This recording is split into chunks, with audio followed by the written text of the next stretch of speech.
Hello everyone, welcome to another episode of New Fan Playbook where we get to teach ourselves about the beautiful game of American football. Today is our second episode and I'm excited to take us into another world of football, specifically the different units that make up a football team. But before we delve into it, don't forget to check our previous episode where we spoke about the history of the game, downs, scoring in a football game, and some other interesting concepts. Now let's get into it.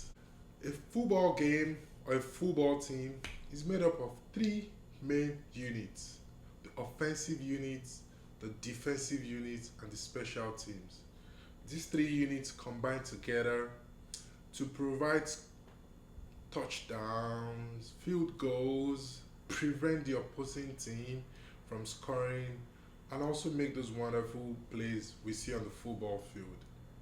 Today, we'll also speak briefly about the coaching crew, the referee crew, and other administrative supports that make a football game come to life. So let's get right into it. We'll start off with the offensive unit. The offensive unit is that unit that is responsible for moving the ball from one side of the field to the other side, resulting in a touchdown, a field goal, or sometimes the ball getting punted away. So the offensive unit is made up of 11 players at every single point in time on the field. However, the unit is typically bigger because of player substitution, players getting rest, and a whole lot of other scenarios. Now let's delve into the different positions that make up the offensive unit. The offensive unit is made up of the offensive linesmen, the backs, the quarterback, the running back, the fullback, the receivers, which is made up of the wide receivers and the tight ends. So start off with the offensive linesmen. The offensive linesmen are responsible for lining up at the line of scrimmage. From our previous episode, we explained the concept of the line of scrimmage, which is where a play typically starts. On TV, it is demarcated by an imaginary line, which sometimes is yellow, sometimes it's mostly blue, but it could be yellow or red. So the offensive linesmen, they line up at the line of scrimmage and they are responsible for starting a typical play or down. The offensive linesmen are 5 in number, starting with the tackle, the left guard, the center, the right tackle, and the right guard and the right tackle. The center is typically responsible for what we refer to as snapping the ball to the quarterback who continues the play. The offensive linesmen, they are primarily saddled with providing protection for the quarterback or the running back. Because of the nature of what they do on the field, the offensive linesmen are usually very big. They typically have a height of about 6'3", 6'4", going all the way to 6'9". They weigh more than 300 pounds on an average, and they have this frame, this body posture, because of the amount of pressure that comes their way. So they are able to form a wall to protect the quarterback when passing the ball, or provide some form of protection for the running back when he's running with the ball. The offensive linesmen and the defensive linesmen, who we will speak to later on, are referred to as the trenches. So when you hear a football term that says it starts in the trenches, it means football is really won at the line of scrimmage, thanks to the battle that happens between the offensive linesmen and the defensive linesmen trying to bring in some pressure. So That's in summary, that's what the linesmen do. They provide some level of protection for the quarterback. They start the play by snapping the ball, and they also try to create some allowance for the running back to run the ball. Next, we have the backs. Of the backs, the quarterback is the most important position. Arguably, the quarterback is the most important position on the football field. And why? The quarterback is like the general on the field, responsible for dictating the different plays that happen on the field. The quarterback does a lot on the field. The first one being responsible for receiving the ball when the ball is snapped by the center. After receiving the ball, the quarterback decides who to hand the ball over to or who to pass the ball over to. However, before this is done, there's a lot of preparation, there's a lot of sequence that happens. First of all, before any typical game day, the quarterback would watch previous films on the opponent, would study the opponent together with the coach and the offensive coordinators just to understand what the opponent likes to do on defensive schemes. As a result of these, the quarterback with the coach will draw up different scenarios which we refer to as plays that would happen on the field of play. So if you look at the hand of some quarterbacks, you will see a very big wristband. What is captured inside that wristband is just different scenarios the team would resort to when a play is made.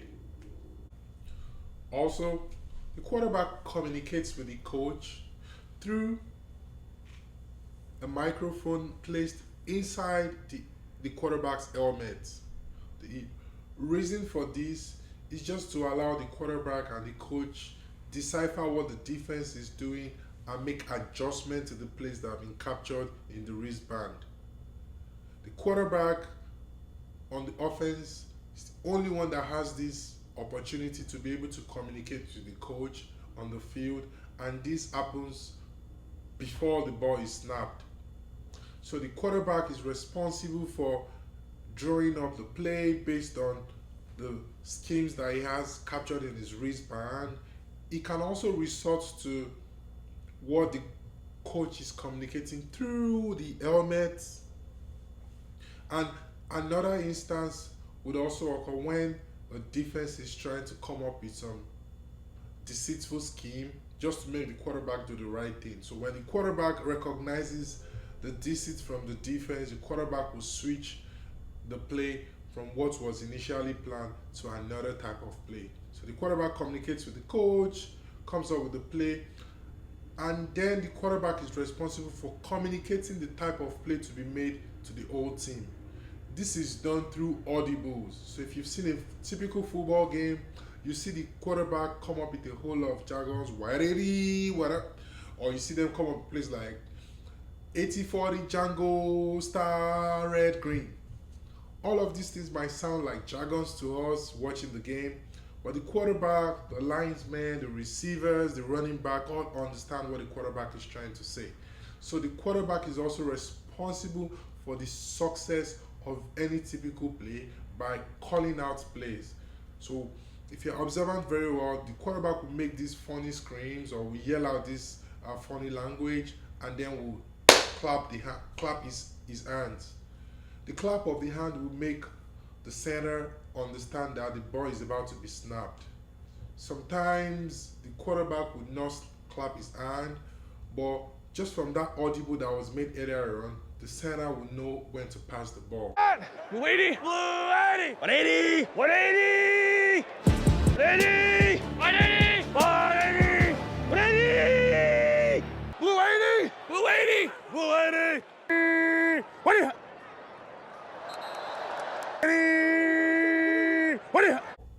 So the quarterback, as you can see, the amount of responsibility placed on his back does a lot on the field. Therefore, the success of any offense is largely dependent on the quarterback's ability. So because of this, the quarterbacks are referred to as the leader of the team. They tend to be very vocal. They tend to show a lot of responsibility, and they are also the highest paid on the field. Typically, the quarterback receives the ball and passes the ball to another player, either to a wide receiver, who are the faster players that go down the field to catch the ball, or to the running back that lines up beside the quarterback that receives the ball to run with the ball. However, there are some types of quarterback we refer to as the dual threat quarterback, who can pass the ball very well and can also run the ball very well. Example of quarterbacks like these includes Lamar Jackson, Cam Newton, and a whole lot of guys like that. So the quarterback is a very important player. They're typically around 6'1", 6'2", all the way to 6'6". They weigh about 210, 220, 230. They're quite mobile, they're very intelligent, and they coordinate the whole offensive scheme. Next is the running back. The running back typically lines up beside the quarterback, or in some instances line up behind the quarterback, and would typically line up behind the line of scrimmage or the offensive linesman, hence the name the backs. So they line up behind the line of scrimmage and behind the offensive linesman. The running backs are typically around 5'9", they weigh around 210, 220. They have low center of gravity. They are usually very fast, and they take a lot of impact because of what they do. So what do they do? In instances when the quarterback decides not to pass the ball, the quarterback will hand over the ball to the running back, and the running back will take the ball, look for holes or opportunity to run through the defense to gain as much yards as possible. The running back, in trying to run through the defense, they get hit a lot, and because of that, they typically get more injured, and they usually don't last long in the league like the other guys on the offense because of how much impact comes to their body. A variant of the running back is which is referred to as the fullback. The fullbacks are usually bigger, 6'2", 6'3". They are heavier, 250, 260, 270 in weight, and they are usually used for short runs, 2-3, just to get like 2-3 yards. Because of how much impact they have on the defense, they're able to power through about 2 to 3 yards of impact. However, this position is not common in the league because of how limited they tend to be. There are just very few teams that use fullbacks in the league, even in the college position. Next, we have the position referred to as the receivers. On a typical offensive lineup, the linesmen are not eligible to receive passes, and the running backs, even though eligible, because of where they tend to line up on the football field, they are typically not the first targets in a situation where the quarterback has to pass the ball. The players that are both eligible and are in a vantage position to receive passes are referred to as the wide receivers and the tight ends. We'll start off with the wide receivers. The wide receivers, as their name implies, they line up on the line of scrimmage, but they line up further out on both ends of the field, and then another third receiver, depending on the type of play, will line up just around the middle of the field. The wide receivers are usually very fast. They are the fastest on the team. They have some height on them, 6'1", 6'2", 6'3". They have very good hands. They can catch the ball. They can jump very high. So because of their fast feet and how evasive they can be and how high they can jump, they usually get targeted by quarterbacks on deep throws. In some instances, they get targeted on shorter throws as well, but their speed and their very good hands is what gives them the advantage. Wide receivers are very important because when teams are trying to go down the field and make explosive or long plays, the wide receivers are usually the targets. They are also very fast, as I mentioned, so they are able to make those plays by using either speed or some trickery to beat their defenders. The wide receivers are typically called the diva of the team because of how demanding of the ball they can be. They, because of their speed and their trickery, typically want to have the ball a lot of times, so you get to see them come up with some drama sometimes. On a typical offensive lineup, teams will use three wide receivers called the X, Y, and the Z wide receiver. But in some instances, some teams will swap the three receivers with two receivers and then bring in an extra running back or tight end depending on the type of play to be made. Next, we have the tight ends. The tight ends are an hybrid between wide receivers and offensive linesmen. Tight ends are typically around 6'5" to 6'7". They are faster than a typical offensive linesman. They weigh less than a typical offensive linesman. So they typically weigh around 260, 270. And they have this profile because one, they are eligible to receive passes, and they can also do the work of an extra linesman. So in instances where the quarterback either decides to run the ball or maybe he wants to make some type of trick play, coaches will bring in tight end to provide another form of protection for the quarterback. So tight ends are able to provide some blocking that linesmen do, but at the same time they are also able to receive passes. Tight ends are not as fast as wide receivers, so they tend to be used in short yardage situations, 5 yards, 6 yards, 10 yards gain. Those passes sometimes are called check downs when the quarterback just makes very short passes to the tight ends. They are usually very big, so they tend to make safe plays a lot.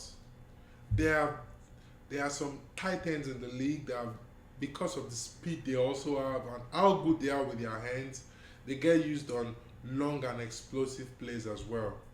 But once again, the unique thing about tight ends is they get used as an extra linesman and provide some form of extra blocking for the defense, for the offensive units. So we've spoken about the offense really. The quarterback dictates the play, the running back runs the ball or collects the ball from the quarterback and runs the ball. The wide receivers with their speed are able to go down the field and get explosive passes. The tight ends can also get passes or provide some protection like the linesmen. So next, we move to the defense. The defense is responsible for stopping the opponent's offense from scoring any points.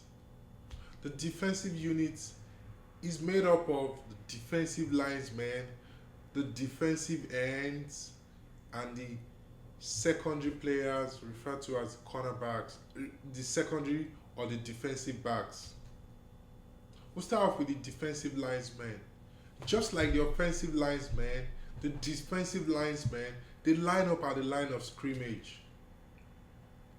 The defensive linesmen also have a similar profile to the offensive linesmen. 6'4", 6'5", 6'6", 300 pounds, 320 pounds. And the defensive linesmen are primarily responsible for bringing pressure down to the quarterback. Why is this important? The quarterback dictates the offensive rhythm on the team. Therefore, if the rhythm of the quarterback can be disrupted, offensive plays would not be made. To be able to do this, the defensive linesmen are primarily saddled with this. The defensive linesmen try to run through the offensive linesmen. When they run through the offensive linesmen, they break down that protection and they allow different type of pressure to get to the quarterback. Next is what we refer to as the defensive ends, the edge rushers, the linebackers. What do these guys do? The defensive linesmen put some pressure on the quarterback and also stop the running back when trying to run the ball. There are, however, instances where the defensive linesmen are not able to get to the quarterback or able to bring down the offensive linesmen. The linebackers or the defensive ends then come with extra form of pressure. So we have the outside linebackers, we have the inside linebackers, we have the middle linebackers, we have the nickel, we have the edge rushers. Depending really on the defensive scheme of each team, there are people that line directly behind the defensive linesmen that bring some extra type of pressure.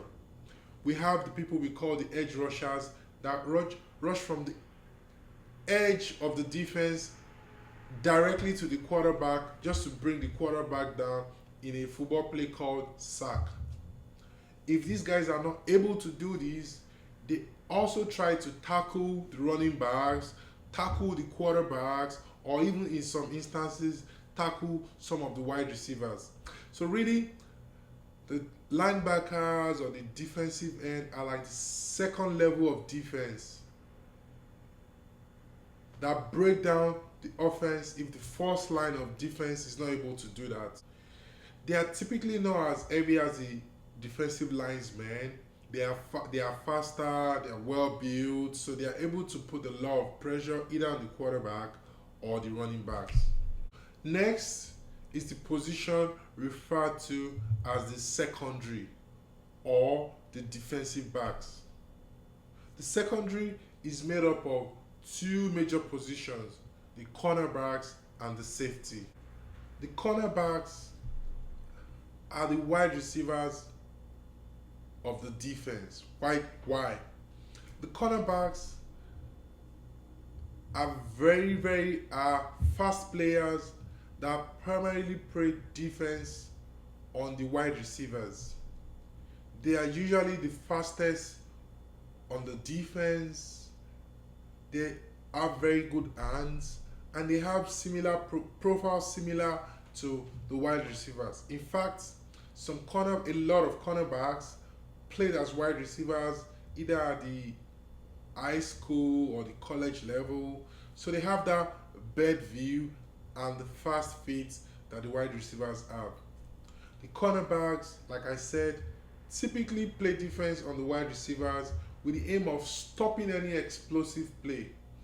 So they run as fast as the wide receivers, they try to break up passes coming the way of the wide receivers, and sometimes they make defensive plays referred to as interception, which means when the quarterback tries to pass the ball to the wide receiver, instead of the wide receiver catching the ball, the cornerbacks will catch the ball and intercept the ball, resulting in a turnover to the offensive team. There are typically two cornerbacks on the team, each to the side of the field covering the wide receiver, and there's typically another third cornerback that is able to roam or kind of freestyle around the field just to cover that third wide receiver when the offensive team decides to have an extra wide receiver. Next, on the defensive team is the position referred to as the safety.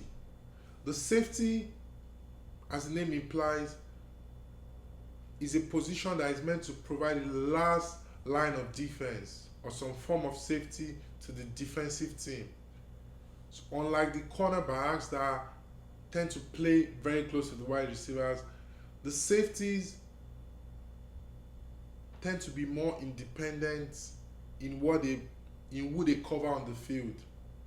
They are closer to the end zone and they are primarily responsible for stopping any play that succeeded in evading the defensive linesmen, the linebackers, and the cornerbacks. So the safety position is made up of two distinct players, the free safety and the strong safety. The free safety, as the name implies, is typically the last line of defense. Recall, the safety position is meant to provide some extra support when when the cornerback is beat, the defensive linesman and the OLs are beat. So the free safety is typically the last man, very close to the end zone. just responsible for stopping any explosive play, while the strong safety tends to stay more on the tight end. Just like the cornerbacks or the second or and other secondary players, the safeties are usually very fast, they have good eyes, and they're also able to intercept the ball. Any defensive team, you don't want your safety to get as much action as possible because you want your DL and your secondary to stop the ball before it gets to the safety.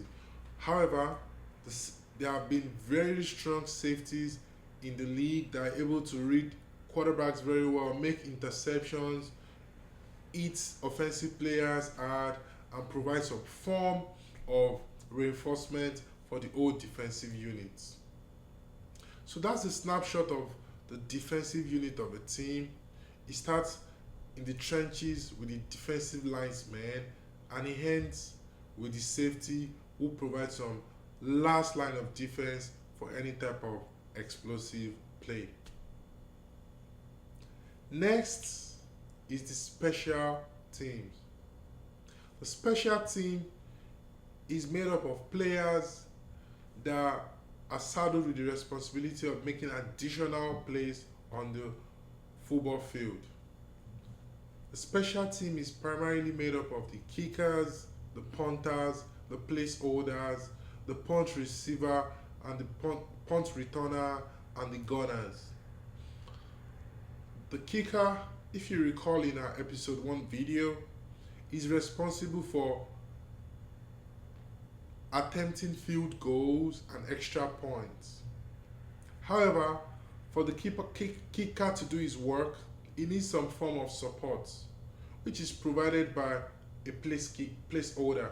A placeholder is responsible for receiving the ball when the ball is snapped to the kicker when attempting a field goal. So the placeholder receives the ball, places it down, and then allows the kicker to be able to kick the ball through the upright. The kicker, outside of kicking for field goal and extra point, is also responsible for making onside kick, which is what typically starts a football game. Next to a kicker is who we refer to as the punter, who we also discussed in our previous episode. The punter is responsible for kicking the ball away when a team is not able to gain a first down, and the team tries not to surrender the ball to the opponent in a vantage position. So the punter kicks the ball away for the offense to start advancing the ball further down the field. Next is what we refer to as the punt returner. So when an offensive team punts the ball away, another player on the defensive team or the team receiving the ball will try to catch the ball and run down the field to gain as much yards as possible. This player is referred to as the punt returner. The punt returner can be a player on the offensive team, the defensive team, or can be a special player dedicated for just this purpose. We've seen a lot of wide receivers and running backs and cornerbacks play this position of punt returner or kick returner. Deion Sanders is one of those famous guys that was able to play both cornerbacks and kick return and punt return position. Other people in these special teams also include the gunners, who, when a punt is made, try to disrupt the team receiving the punt. Together with the gunner, there are also other players that run down the field when a punt is made or a kick is made. The responsibility of these players is just to prevent any type of explosive play from the team returning the ball. So that's really what the special teams does, and the special team is a very important position as well, because games and championships have been won just because a special team stood up to the occasion. Now, having spoken to these different positions, how do these positions come together to achieve this singular focus of winning games? This is done through coaches. coaches. Football typically has a squad size of about 53 to 54 players at the professional level and about 85 players at the college level. So it's a big squad, it's a game that has a big squad. And because of that, there are different positional coaches that are responsible for coaching players to be able to form a cohesive unit. So let's quickly look at the coaching makeup. The coaching makeup is made up of the head coach, who is primarily responsible for the success of the team. The head coach is responsible for the type of plays the team would make, is responsible for supervising the different positional coaches. Positional coaches, I would explain down further, is responsible for coaching the positional coaches, does some other administrative work, would also make calls like timeouts, challenge referees, and other important decision on the field. Some coaches would also interact directly with the quarterback, or in some instances hand over that responsibility to their offensive coordinator. So the coach is really the administrative head of the team and also makes some technical adjustments for the team as well. Next, we have the positional coaches. So the positional coaches are responsible for coaching the different positions we spoke to earlier on. So we have, on a typical football field, we have the quarterback coach, we have the wide receiver coach, we have the offensive linesman coach, we have the tight end coaches, we have the running back coaches, we have the defensive linesman coaches, we have the safety coaches, we have the cornerback coaches, we have the linebacker coaches. So it's a lot of coaches coaching the different positions. However, we also have an offensive coordinator and a defensive coordinator. So offensive coordinator is primarily responsible for the success of the offense. So offensive coordinator will synchronize the offensive linesman with the quarterbacks, with the wide receiver, to make sure everybody is working in sync. And then the defensive coordinator is also responsible for synchronizing the different positions that make up the defense. The offensive coordinator sometimes can be the quarterback coaches because they tend to communicate a lot of plays to the quarterback, but some teams would have these positions split up. So the offensive coordinator and the defensive coordinator can technically be referred to as the assistant coaches because they tend to manage two distinct units. Like I mentioned, the offensive coordinator, they wear a lot of hats, and you see them either they sit in a special booth at the bleachers, or they stay by the sideline watching the play and making the right call to the quarterback. Same as the defensive coordinator, they either sit in a booth in the bleachers, or they stay by the sideline just to be able to have a vantage position and see what's happening on the field. So, offensive coordinator, the defensive coordinator, and the head coach and the positional coaches make up the coaching crew. There are also other administrative functions that make up a typical football field.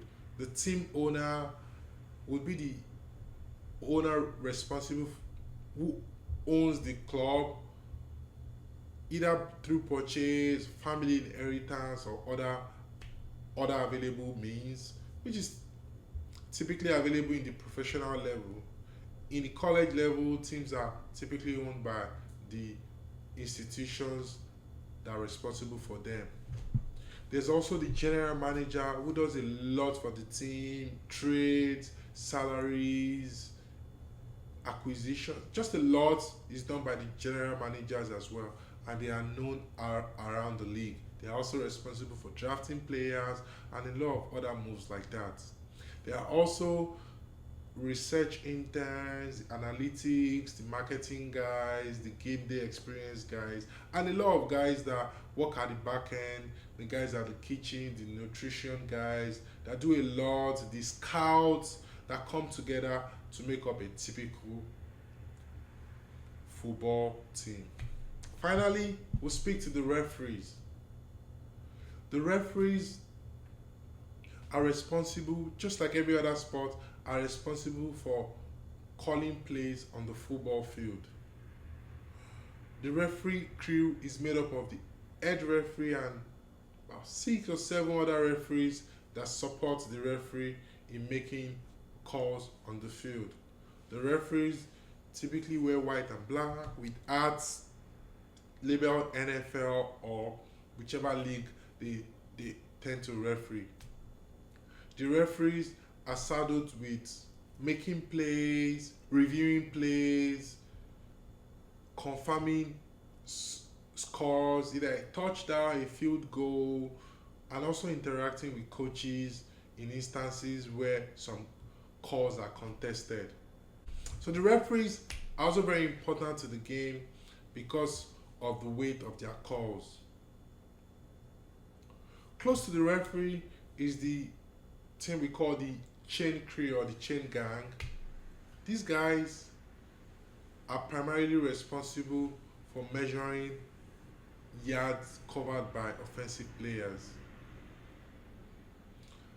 If you look at the baseline of any typical football field, you'll see different markers that will show the position on the field where the ball ended, the down that a team has, how many yards a team has to complete a first down, and a whole lot of signal like that. That's done by the chain gang. However, the chain gang is also responsible for confirming when there's a contested first down.